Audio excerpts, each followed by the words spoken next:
You spend a lifetime painting scenes for everybody else, leaving all your own desires. Hey everyone, before we get started, just a quick disclaimer. I'm a registered nurse with over 30 years of experience, including 12 in cardiology.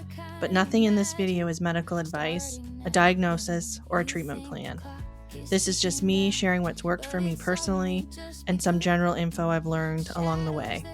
Everyone's body is different, so please talk to your doctor or qualified healthcare professional before trying any new diet, workout, supplement, or health change, especially if you have any medical conditions or take medications. We're just here to inspire and share our journey. Your health decisions are always your own. Thanks for watching, and let's get into it.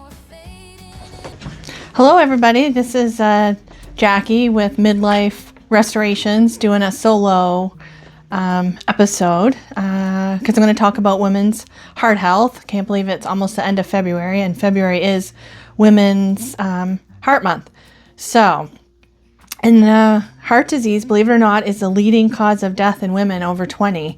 And it's not even on a lot of our radars. I know we think about our breast health a lot and do screenings for that, but actually heart disease kills 10 times more women than breast cancer. There's three main kinds of heart disease. Coronary artery, those are the main arteries in our heart. Microvascular disease, which is actually something women are more prone to. So that's the smaller vessels in the heart building up blockage.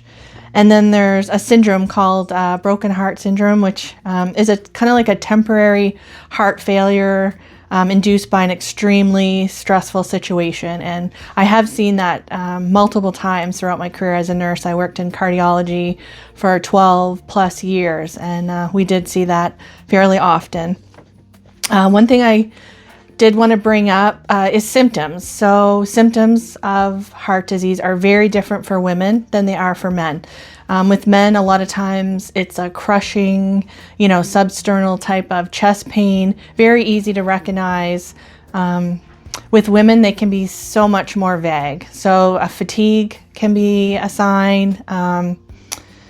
Let's see, nausea, back or more of an epigastric type pain versus pain right in your chest. And also jaw pain is common with women. Risk factors. So obviously smoking, that is a big one. So keep that in mind. High blood pressure is another thing, you want to keep in check. Cholesterol is, it's tricky, but so basic cholesterol panel, you're looking at things like your LDL, your low density lipoprotein, and your HDL, high density, and they're kind of the opposite of what you would think. So low is bad, high is good. So you want a higher HDL and a lower LDL.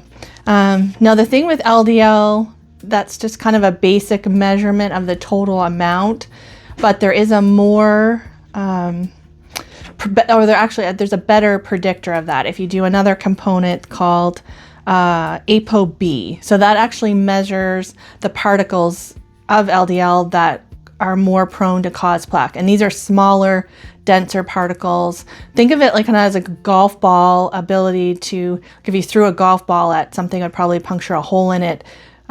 Whereas like a other form of LDL would be like a light, fluffy kind of soccer ball type thing, which isn't going to cause the damage that these smaller particles. So if you have a high LDL, you would probably want to check an ApoB to get a better understanding of that.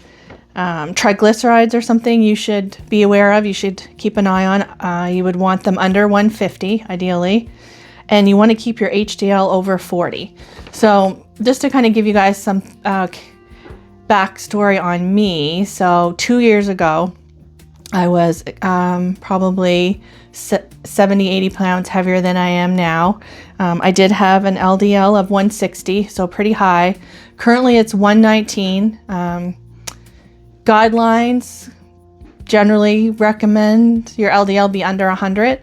Am I really worried that mine is 119? No, and I'll tell you why. Because I have an HDL of 77, and my triglycerides are 63, and my ApoB, the one I just mentioned, excuse me, is 87, and the marker for that would be under 90.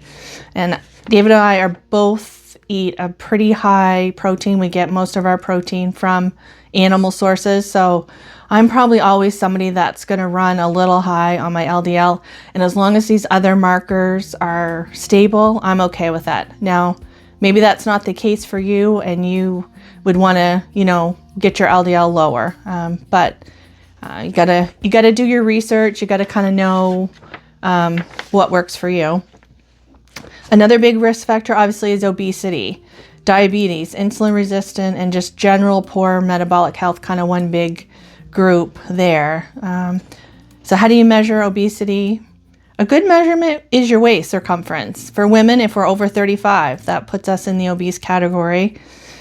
BMI over 30, it can be a little misleading if you're just looking at your BMI, because it doesn't take into consideration your muscle mass. And there's expression I've been hearing a lot called skinny fat. So that would be a woman who, for all intents and purposes, has a normal BMI, but very little muscle mass and a fairly high fat content. So BMI was normal, but generally she would be considered metabolically unhealthy due to this high percentage of body fat. And with that, you're increasing your cardiovascular risk. The whole diabetes, pre-diabetes thing. So a way to measure that and keep an eye on it is a hemoglobin A1C. And they do consider you diabetic if you are 6.5 or higher. So 2 years ago, I was 5.8. So they consider pre-diabetic 5.8 to 6.4. So that was like the big wake up call for me. When I saw that 5.8 on that lab, I was like, okay, it's time to get my act together. I was not going to go get diabetes without a fight. So at my last lab check, I have a hemoglobin A1C of 5.2. So brought that back down below normal. Another marker that sometimes can start to be elevated even before your hemoglobin A1C would be a fasting insulin. And this is not on a lot of primary care doctors' radar. So this is something you may have to advocate for yourself to get done. And be aware, it's a huge range. So it ranges between 2.6 and 24.9. That's a huge fluctuation. So how do you know what it should be? So optimally, 8 to 10. Now, I follow a lot of non-traditional medical practitioners, and most of them are recommending 6 or under, which I am. So I'm good with that. Another marker to kind of help you judge your metabolic health is something called a high-sensitivity C-reactive protein, or hs-CRP. And that is, it actually measures the protein produced by the liver when there's inflammation in our body. So this is one of the biggest changes I've had. So 2 years ago, I had a CRP, or high sensitive CRP, of 13.5. And at my last check, I was 3.5. So I'm still high risk based on that, because over 3, you're considered high risk. But to bring it from a 13.5 to a 3 in 2 years, I'm pretty pleased with that. And I will just keep working at trying to get it down below 3. Because I've been very transparent with you guys about my weight. I'm still would be considered obese at my current weight. I'm about 195 and 5'6". I do have a waist circumference less than 35 now, so I'm okay with that. But I've still got weight to lose. I've still got work to do to get my metabolic health in a better spot, but I've made a lot of progress in 2 years. Another big risk factor would just be being sedentary. And I've also heard that referred to as the new smoking. So people that don't move, they consider it almost as a big of a risk factor as smoking now. So you've got to move. And women our age, in our 50s, we've got to move and we've got to build muscle. We've really got to make that a priority to get some muscle on for so many reasons. So just to kind of wind it down and bring it back to the midlife and cardiovascular. So obviously midlife, I'm 53. I am now considered menopausal. I have not had a period in well over a year. So that would mean my estrogen is decreased significantly. So with estrogen, you get a cardioprotective benefit. And that means it kind of keeps our vessels more flexible, less rigid. So as our estrogen goes down, that changes. They become rigid or stiff. So that increases our chance of getting high blood pressure. We get these kind of natural metabolic or natural lipid shifts with a declining estrogen as well. So LDL starts going up, triglycerides start going up, and our HDL starts going down without the estrogen.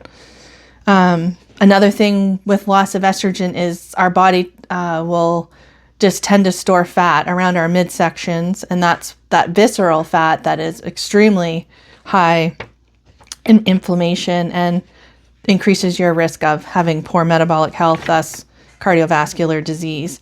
So because of all that, I have done a lot of research on hormone replacement, and for me, I thought the benefit of taking the hormones outweighed the risk. I'm sure a lot of you have heard about the Women's Health Initiative study. That has been determined that was a faulty study. But this is I just encourage you all to have a conversation with your providers about hormone replacement and whether that's something that would be beneficial to you. Do your research ahead of time. Come in with your questions. One thing, if I could stress, never go into a visit with a doctor or a primary or any provider without a list of questions, because you're lucky if you've got 10, 15 minutes of their time. So you need to know what you want to ask. You need to have some research to back up what you want to advocate for yourself, whether it's some of these labs I've talked about, whether you really think maybe hormones would be a good option for you. But you've got to be ready to stand up for yourself and not take no for an answer. And ladies, we only get one heart, so we got to protect it. We have got to do what we can do to live as long and healthy as we can. So I hope this was helpful. If you have any comments, feel free to leave them. If there's anything you'd want me to kind of elaborate on a little more, feel free to reach out and ask questions. And thanks for watching, you guys. I hope you have a great week and keep your hearts healthy. Bye. You spent a lifetime painting scenes for everybody else, leaving all your own desires dusty on the shelf. You were the anchor in the storm and the quiet in the room. But there's a wilder kind of magic starting now to bloom. You think the clock is ticking down, but it's only just begun. The shadows that you walk through are turning to the sun. Don't you hide that fire burning deep inside your soul. You finally got the pieces and you're finally feeling whole. Oh, this is just your time to shine, your moment in the light. No more fading in the background, no more giving up the fight. You are enough exactly as you are, a diamond in the rough. Yeah, you've always been a miracle, you've always been enough. It's your season, it's your song, it's the place where you belong.